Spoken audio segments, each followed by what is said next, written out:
Hey everyone, and welcome to Talk ETFs, ETF.com's weekly video series. My name is Sumit Roy, and I'm Senior Analyst here at ETF.com. Today, I'm speaking with Andrew Guillette, Vice President of Global Insights at Broadridge Financial Solutions.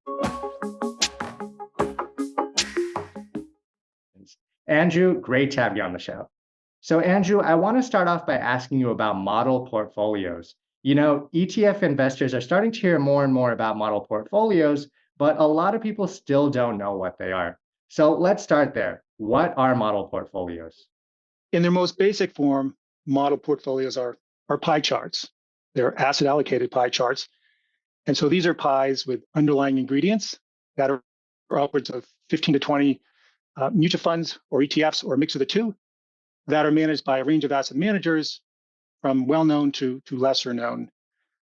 These portfolios are offered across a spectrum of common investor needs that might be taxable or tax aware, and where investment discretion is outsourced to either an investment committee or maintained by the financial advisor.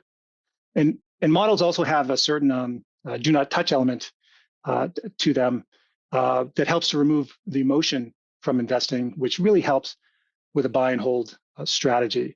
So the bottom line is that models are fee-based advisory solutions that benefit all parties in the financial services ecosystem, but specifically for financial advisors, it helps them operationalize their portfolio construction so they can spend more time with their clients, help them with holistic financial planning, which FAs increasingly view as their main value proposition. And can you give us a sense of how popular these are, Andrew? How much money is allocated to model portfolios today? So our full model estimate of model portfolios is 5.1 trillion in assets as of year-end 2023. And for those wondering how we arrive at this figure, we at Broadridge have a unique vantage point given our role supporting investor communications for the industry.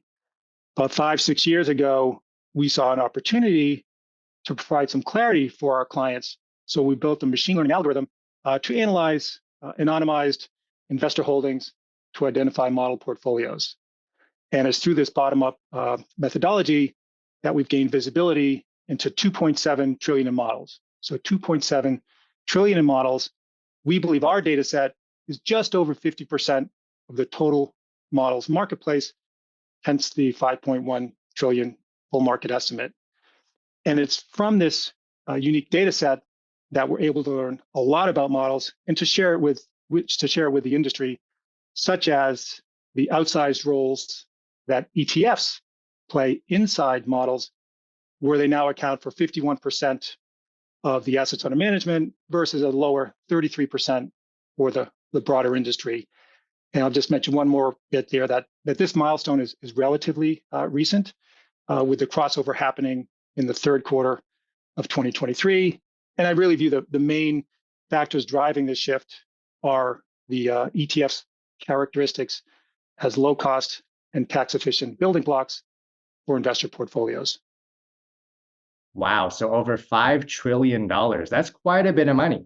Who's using model portfolios, Andrew? In terms of usage, first I'll just say models have really become the industry standard. Adoption is very high, with nearly 9 of 10 financial advisors, actually 86%, using models. In fact, 1/4 of FAs use them exclusively for their fee-based business.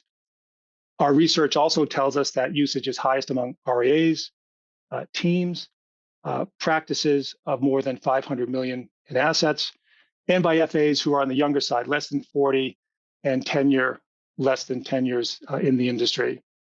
In terms of target market, nearly 75% of FAs tell us that models were the preferred approach for clients with less than 500,000. But that's not to say that models are not for the high net worth. In fact, 31% of FAs reported that models were indeed the preferred approach for clients with 1 million or more in assets. And just to round this out in terms of who is offering, these models are being assembled by a range of strategists, from broker-dealer, home offices, to third-party providers, to mutual fund companies and financial advisors, So there's really a lot of model makers out there.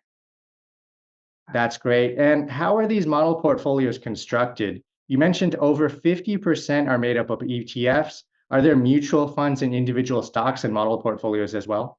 So we at Broadridge track nearly 40,000 model portfolios, 40,000 portfolio strategies. Think of this as 40,000 pie charts containing upwards of 20 funds from multiple providers.